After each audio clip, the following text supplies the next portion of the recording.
So one of the mainstays of managing orthostatic intolerance and syncope is the use of compression garments, which we talk about a lot in clinic, don't we, Trish? And why do we need compression garments? Well, if you look at some of the other videos on what causes vasovagal syncope and what causes orthostatic intolerance, it relates to pooling of blood in the lower part of your body, in your veins, and a lack of blood getting to your heart and brain and the associated responses.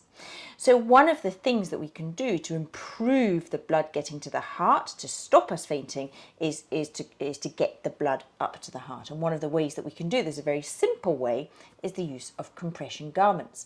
So what compression garments do we use? Well, we use depending on the patient and what they tolerate, but we always suggest that the higher the better. So some people can tolerate, would prefer thigh-high stockings, and it's always what's available in your area as well. Some people prefer tights if they can. Some people don't find it very difficult to wear stockings or tights, but do far better in compression shorts. So they get the benefit of a high compression around their gut and their upper thighs, but they find it just easier to manoeuvre to get on. So we have patients who use a variety of stockings, of tights, and of compression shorts. And increasingly, I think a lot of my patients will use compression shorts or Spanx, which they find that more accessible sometimes. Yes, and much more tolerable. Yes. And of course, the key is causing those big blood vessels in the belly and the pelvis and the bum and the thighs to squeeze. So some people come in saying that they've had compression ankle socks or knee socks, but of course we know that those veins are actually not particularly significant. So that where we want the blood to come back to the heart is in the thighs, bum and belly. So practically, we know that some GP practices have it on formulary and can prescribe them very effectively, and normally that's our first port of call within the clinic. But we also know that it's not widely available in all areas. So what do you normally recommend patients to do? Well, everything from looking over the counter at you want your firmest support tights.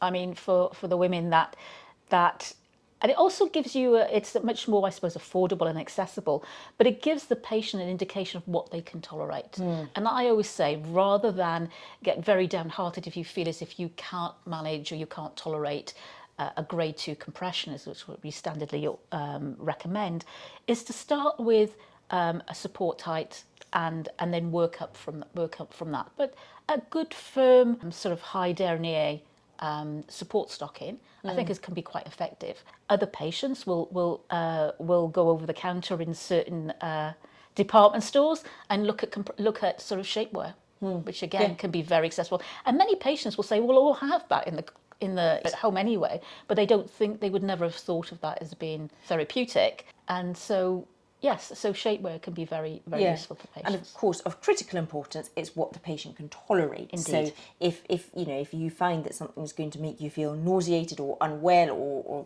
bring on a faint, then there's no point in doing it. And sometimes as well, it's a combination. So it's with all these things, it's never just one thing, but and it's the timing. So maybe you would not tolerate that level of compression every single day, but if you had a particular event, you're giving a presentation, or you have, you're going to be out all day, and you may want that extra level of support and confidence booster as well, then you might tolerate it for one day, but you wouldn't necessarily wear that, for every day. Yes. But so it's something it's giving them patient options as to how they use these things as well. To take control over it. Yes, indeed. And there are links. If you have a look on our Stop Fainting website and go into the compression section, you'll see 2 links where you can purchase or find the links for Sigvaris, for measuring, and the abdominal binder. And Trish, if somebody wants to go and purchase their own, where would you recommend they look? One thing is to go onto Amazon and just to type in hernia belt and find something that's broad and covers the whole abdomen and can be covered with Velcro. Any other suggestions about where to go? Well, I wouldn't want to mention, if you mentioned Amazon, but I think it's many of the department stores and will be able to give a wealth of different sort of shapewear advice. Sports stores as well. So when do you wear the compression stockings? Is it all the time? No, indeed. So it will vary according to seasons. And certainly, well, the first thing to say is you do not wear them at night. If you think about logically why why we're wearing these. We're helping you to get about, to fight gravity, to help return the blood. So during the day, when you're active, when you're fighting gravity and living your life, when you're at home with your feet up in front of the television and your legs up on a stool, you do not need them. You certainly don't need them when you're asleep at night time.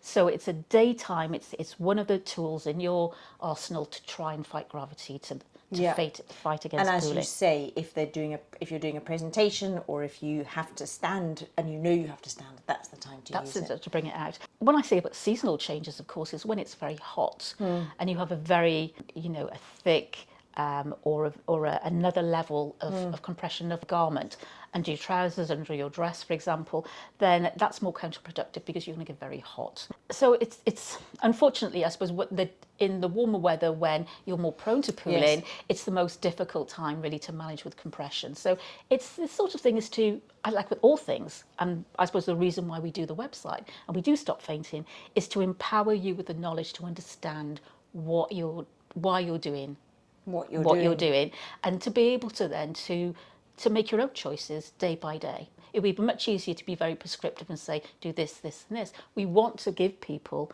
their understanding so they're able to live their life their own way. And find out what works.